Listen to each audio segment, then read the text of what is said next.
Assalomu alaykum barchaga. Biz hozir Sariosiyo tuman markazidamiz. Ko'chadagi insonlardan kichik so'rovni o'tkazib ko'ramiz. Qani ketdik. Assalomu alaykum, xola yaxshimisiz? Alaykum, yaxshimisizlar? Bitta savol beraman-da. Gapiring. O'g'lingiz kelib, onajon to'yni ixcham 50 kishilik qilamiz desa, rozi bo'larmidingiz? Rozi bo'lardim.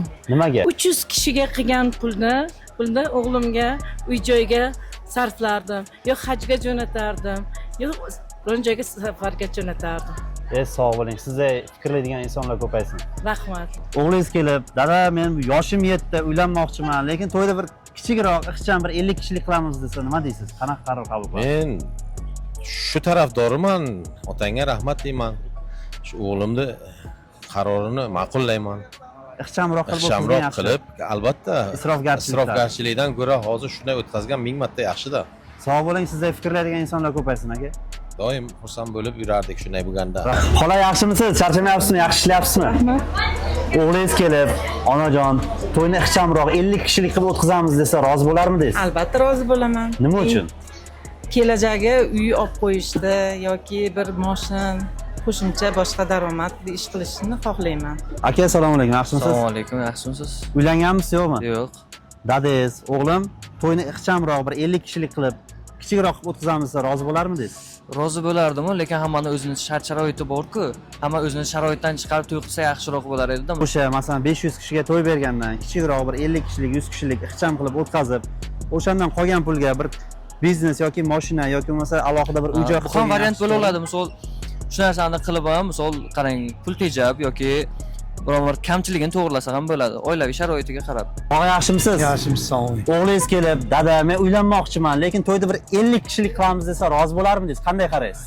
Конечно, zo'r bo'ladi-da. 5 kishiga haq bergandan ko'ra, qolgan 450 kishining haqqini bir uymi, bir mashinmi, bir kelajakka bir narsa qursangiz yaxshi emasmi? Kelajak uchun sarmoya qilib. Sarmoya qilib, bir zapas qilib, 5 kishiga to'y qilib, qarzdor bo'lib bergan. O'g'il Rossiyada, Rossiyaga qiz baqa ishlar yuradimi? Tinchgina yaxshi emasmi? Ixchamgina bo'ladi.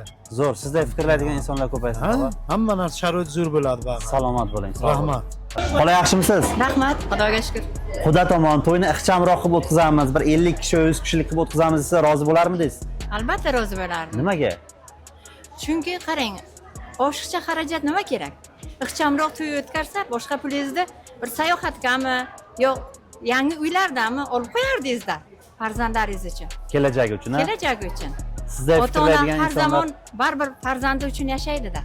sizday fikrlaydigan insonlar ko'paysin, ona. Sog' Rahmat, bo'ling. sog' bo'ling. Aka, Xudo tomon yoki bo'lmasa dadangiz, "O'g'lim, seni uylantirmoqchiman, lekin to'yda ixchamroq bir 50 kishilik, 100 kishilik qilamiz" desa, rozi bo'larmidingiz? Rozi bo'lardim aka.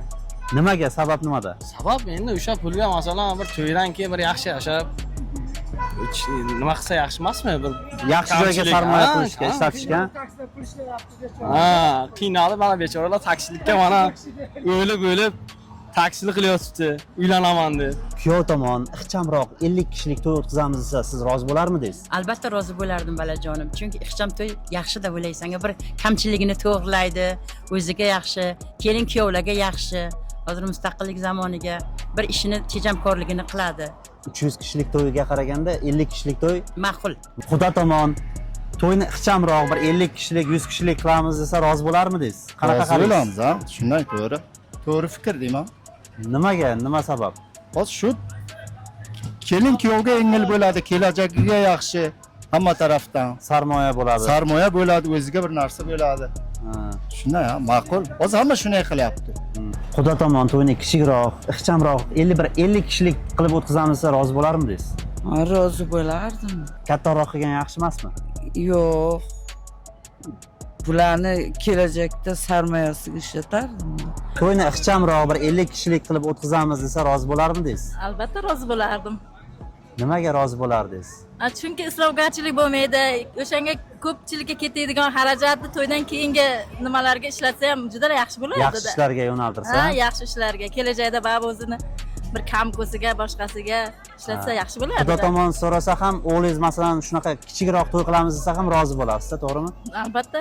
Assalomu alaykum, tog'a. Alaykum assalom. Xudo tomon to'yni kichikroq, bir ixchamroq 50 kishilik, bir 100 kishilik o'tkazamiz desa, nima deysiz? Qanaqa qaror qabul qilasiz? 100 kishilik, 150 kishilik bo'ladi. Lekin bu 400 kishilik, 500 yillik qilib isrofgarchilik qilgandan ko'ra, mana Sariosiyo Cityda uylar qurilyapti. Undan ko'ra shu uylarga to'lov qilgan 1000 marta yaxshi. Bitta xonadon olib qo'ygan Ha, yaxshi, bitta kelajak xonadon uchun. qo'ygan kelajak uchun o'sha yaxshi, juda ham yaxshi. Mana insonlarni fikrini eshitib ko'rdik. Siz qanaqa fikrdasiz? To'yni dabdabali qilib o'tkazgan yaxshimi yoki ixchamgina o'tkazgan yaxshimi? Izohlarda o'z fikringizni yozib keting.